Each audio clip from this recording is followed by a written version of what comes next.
And as Qatar counts down to the start of the World Cup, SABC News international news editor Sophie Mokoena also spoke to an environmentalist at COP27 on how the host country ensured compliance in relation to the building of stadiums. Down to the World Cup in Qatar. I'm going to speak to Qatar about what I see here. Ma'am, can you briefly tell us what is this? What's happening here? So first of all, thank you for coming. We're very excited. The World Cup starts in 8 days, so we're very excited to have people here. Today we're showing all of our stadiums. This is one of our oldest stadiums called Khalifa International Stadium. It was built in 1976 and has been refurbished to meet the requirements of the FIFA World Cup football matches. It houses 40,000 guests at any one time.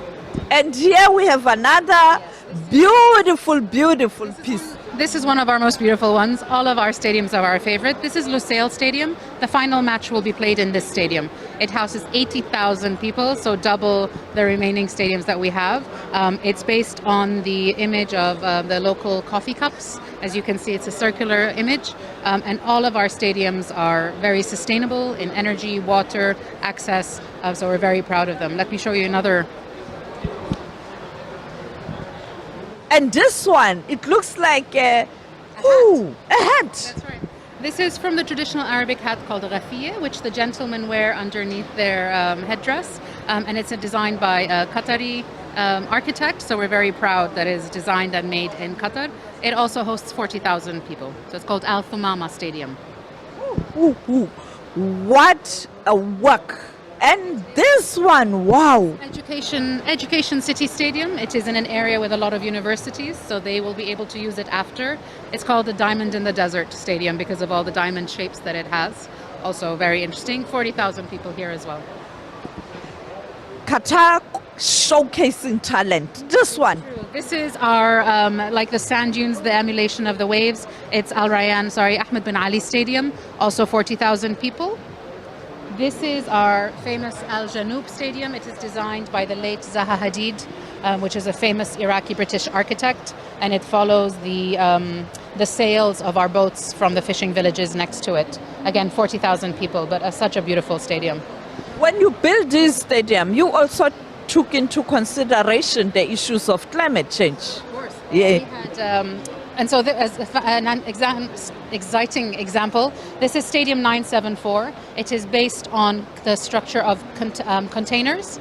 It contains 974 containers inside it, and it's our first completely demountable stadium. So it can come back down, like Lego when the kids make different shapes. So it can come back down so that it has another legacy and another life.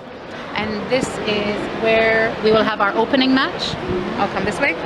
This is Al Bayt Stadium. It is the epitome of welcoming and hospitality. It's like the Bedouin tents of our culture, and it will host the opening match in 8 days from today. We were talking about climate change for all of our stadiums. Each of our stadiums is energy efficient and water efficient. As you know, we live in the desert, so we have to be careful of the water that we use and respect it.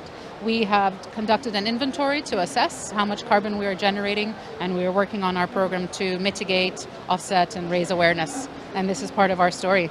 You had to be very creative because this is a desert. This is not a country like South Africa where you have water, particularly during construction, but also during the match to ensure that people are dehydrated. That's right. And so we were very lucky. Each of our stadiums followed something called the Global Sustainability Assessment Standard, which means that it had to go through a long list of criteria of ways to check that we're making sure to use water carefully, to have very creative ways to reuse water and recycle water. We have a recycling water network in the country to reuse water so we don't waste it from a first time. We are also working on making sure we don't generate a lot of single-use plastics. So all of the food that will be served during the tournament is on compostable materials, so it can turn back into compost and we can process it. So we are avoiding plastic as well as water and trying to be most energy efficient. Well, as you can see, for other countries, adaptation has started. As you can see here with Qatar, the World Cup very soon, and these different stadiums, they took into consideration the issue of climate change when they were built. All right, thank you very much indeed, Sophie Mokoena, covering all angles for us out there in Sharm el-Sheikh. Let's take